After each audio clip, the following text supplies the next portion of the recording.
Alright, you are looking live, and I'm being kind of quiet because it is kind of late here for me to be doing this in my living room with people asleep in the room next door, but I'm doing it anyway. So, this is my sketch note that I've been working on kind of all day off and on as part of a course I'm taking in reframing organizations, especially educational systems. Um, so this is an idea I had for some shared governance, shared leadership at our campus. Um, these are the goals that I'm identifying right now that I think that I think we could use some help in. Um, Trust, transparency, empathy, problem solving, culture healing, culture building, and then shared responsibility. And I see each of these as tensions. There's a tension to the other side. Even though we're trying to build trust, we have to balance that against the challenge of being authentic and honest, and sometimes finding a way to get that trust as we we're struggling with that idea of or what we're hearing. Are we able to be fully honest?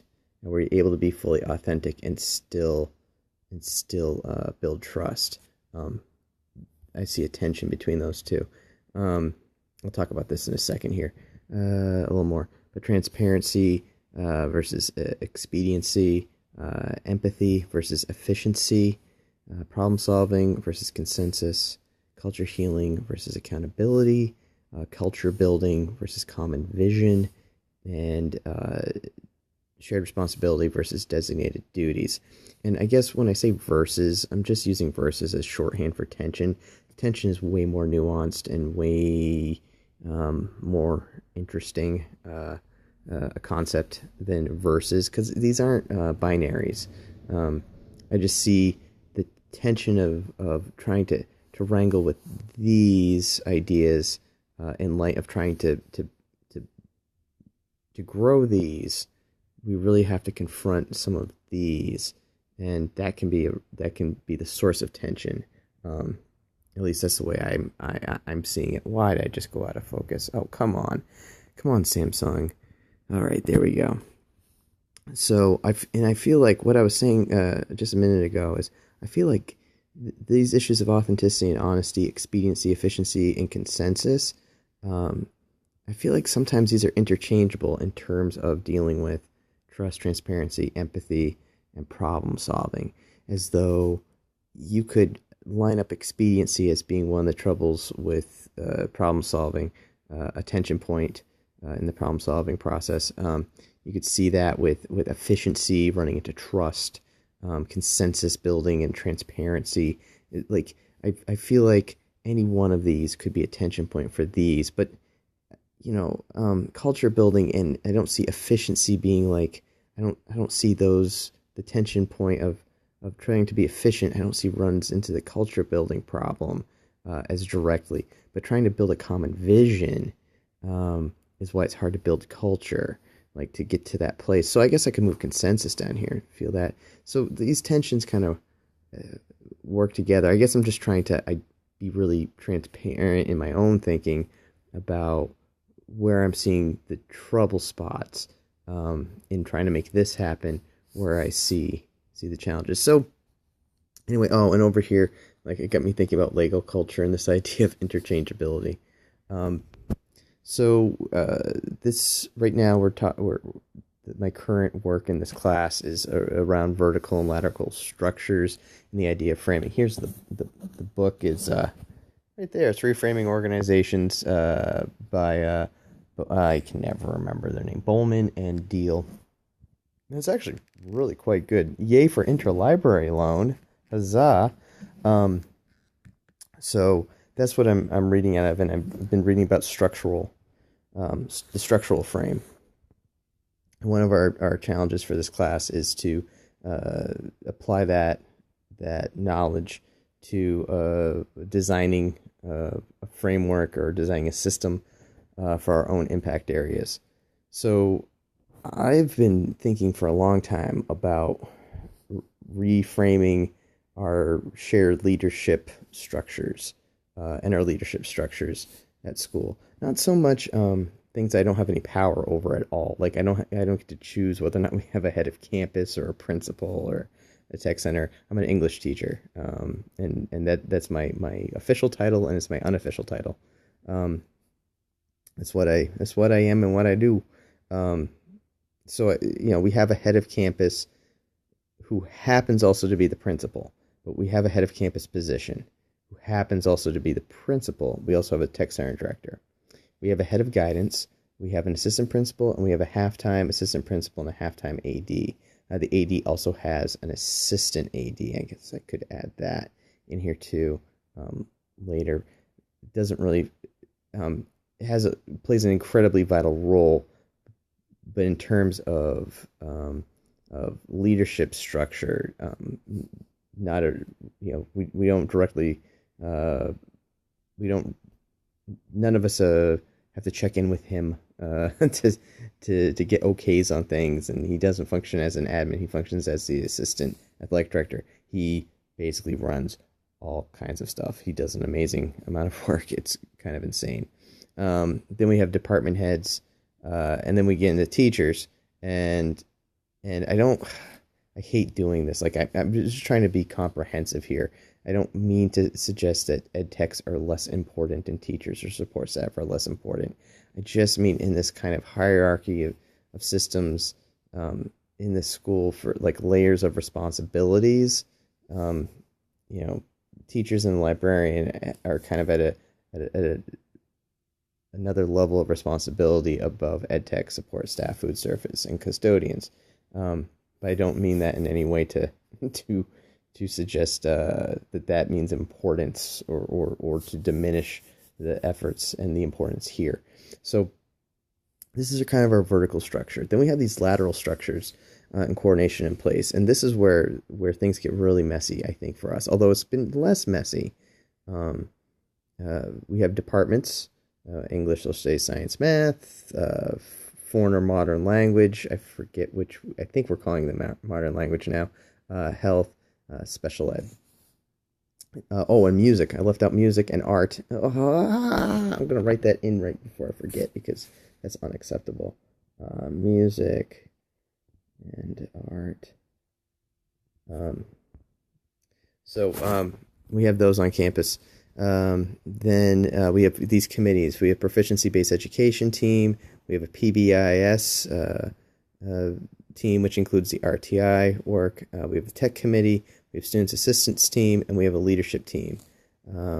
Those are currently all the teams we have. Sometimes we form other ad hocs and whatnot. Then we have our tech center and their staff, which kind of function separate from the departments because we have a integrated campus of both a high school and a tech center, all integrated in the same building. But the tech center staff kind of meet on their own. They're part of the departments. Sometimes they are involved in these committees, but very rarely. In fact, I don't know that I've had any. I have people who work in both the tech center and the high school serve alongside me in these committees, but I don't know that I've seen a tech center staff member just as a member of the tech center staff on any of the committees I've served on, though I believe that may not be. I think they do serve in the tech team. But I don't want to, I'm not here. And that's one of the problems. What I'm talking about right now is one of the problems with the current system is that it's so hard to know who is who and who serves on what, who does what. And this is what I'm hoping we might be able to resolve somewhat. And then I put advisors here, and that reminded me that I need to identify our student structures. We're divided into 4 graduating classes. There are 1 or 2 advisors for each graduating class. Each graduating class has class officers. Then there's a student council. Those reps are separate from the class officers. They have an advisor as well, 1 or 2. They have an officer group for the council. So there's the classes, and then there's student council, separate things. Then we also have board reps for the school board. And then we have leadership team reps that go to our leadership team, which takes us over to our committee structure, which is where I see some big needs. So currently, when we think about the lateral structure around where our teachers are serving their time beyond their classrooms, immediate impact areas, you get divided out into departments. There's a department head. The heads get together and meet with admin. Um, and I'm not a department head. I've never been to a department head meeting, so I don't. Well, that's not true. I shouldn't say never. It was a very long time ago. Last time I filled in to attend one, so I don't have a good sense exactly what happens here, other than what I'm told from asking a couple of people. But when I look here, the teachers, so we divide in these departments, and we also serve on committees. And there are, those are the committees listed up here, and there are many of them. Actually, there are not as many as there used to be. There used to be many more. So we've kind of narrowed down and focused our efforts, and that's a noble and good thing. Then admin also serve on those committees. But what you see here, and the thing I want to point out is there doesn't seem to be a strong relationship between department and committee, because we no longer require, although I think it works out well, we no longer require departments to have a representative on each committee. Not required, strongly encouraged. And but what we found in recent years was that it was better to have invested people than assigned people. So better to have 4 people from one department in a committee who all really want to be there than to just have those numbers just there to make sure there's someone from each department. Because if someone doesn't want to be there, it makes it much harder to get the work done that the committee needs to do. So some have balance, and it works out. And often admin will go out and try to recruit to try to create balance, but it's not. These committees we don't have charters for these committees. We don't have mission statements for these committees. We don't have set parameters for these committees. Everything is kind of in that state of, well, they've always sort of existed, or, well, we need to create it to solve a particular problem, and it's just kind of persisted. So here's my big idea. This is really long, and if you're still watching, when I put this up, I'll tell people the timestamp to get to if you really want to hear the big idea, so you can skip all of this. All right, so here we go. So my big idea. What if we had a campus senate? And what if that campus senate was made up of 11 adult members, which is roughly 10% of the campus adults? This is me just kind of using real not scientific math. And what if those were chosen by plurality? My buddy Jake Bogar, science teacher on campus, is awesome. He talked to me a long time about this idea. Whoa, blurry, about using plurality to vote. So what we would do is we would put every single member, every stakeholder, adult who has any impact on our campus, on the ballot, and the ballot would be digital. It'd just be alphabetical by name, and then what their impact area is: English teacher or Spanish teacher or custodian or food service, whatever it happens to be.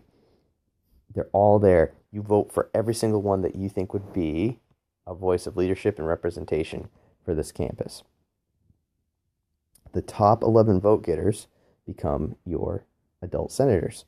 The top 11 are offered slots. They can choose to decline it, and then you move to the next in line. The head of campus mitigates all this using actual data. So there's a little bit of there's accountability there, but also it doesn't need to be public record who declines, who takes it, who is top, who is bottom, except for the number one choice to get things started. I thought it would be interesting to have the top vote getter be offered the chair, and if there's 2, well, then co-chairs if they're tied. But those are the people that the community decided were the best suited to serve, and if they're willing to serve, then offer them as chairs. But they're offered. They can also decline the chair but take the Senate seat. It's really up to this head of campus to mitigate that process and mitigate it in a way that is documented and transparent. If there needs to be that would be a superintendency upper level thing. Yeah, so the idea is, and then we could do something similar with students, where students vote the same way for their peers. And it's not about getting equal balance of representation from all the classes or any of that stuff. It's about having seven student members, approximately 10% of the campus students, as members. And if that means four seniors and two freshmen and a junior, so be it. Or six freshmen and a senior, so be it. It's about the student body represent, choosing who they think are the best representatives and would best serve the needs. Same way, you'd have a student chair as well. Um, the idea here is hoping that we can try to get to more consensus if possible by through the plurality. The representation is a better representation of our campus. And then what does the Senate do? Well, I see the Senate as being the decision-making body for non-administrative top-level decisions. These still need to be defined. That's been a point of controversy in our past, but not recently, about what decisions just need to be made at the top. Although I think what's happening now is we're running into a trouble where we want to so badly work together and have things be done as a campus and done with the voice of all the stakeholders, that these are really taking. Sometimes I think some of the decisions are being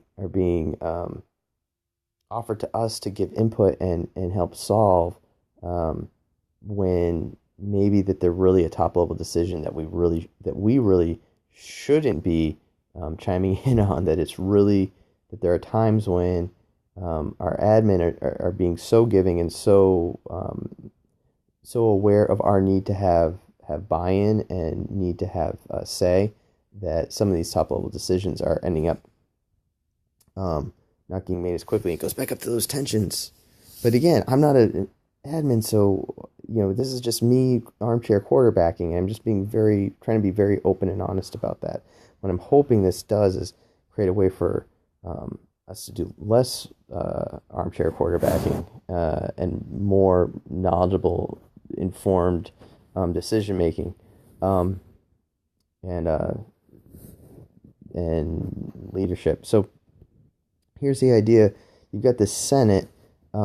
It replaces the leadership team altogether. So we do away with this.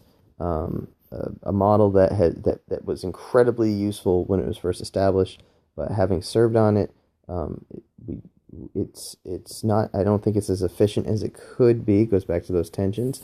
I think that it's all noble efforts and noble pursuits, but it's also a bunch of people who already feel really, really overwhelmed and by a lot of other work that they're on, that they're doing. So I'm trying to mitigate that and resolve some of that with this idea. So you have a Senate. They function as the decision-making body. The idea here is then you form your committees. These committees up here are now arms of the Senate. You have at least, and they're the action arm. They're the ones who do the work. The Senate doesn't sit around and go, all right, guys, now we're all going to do this work. No, because that's not effective. Instead, you have the action arms are those committees, and you have at least two senators on each of those committees or teams, and then you'd have at least one student member for each of those committees and teams. I mean, these things that we're talking about, PBE, proficiency-based education, PBIS, SAT, these are things. I know that in PBIS, people might go, you can't because of the names of the things that get brought up.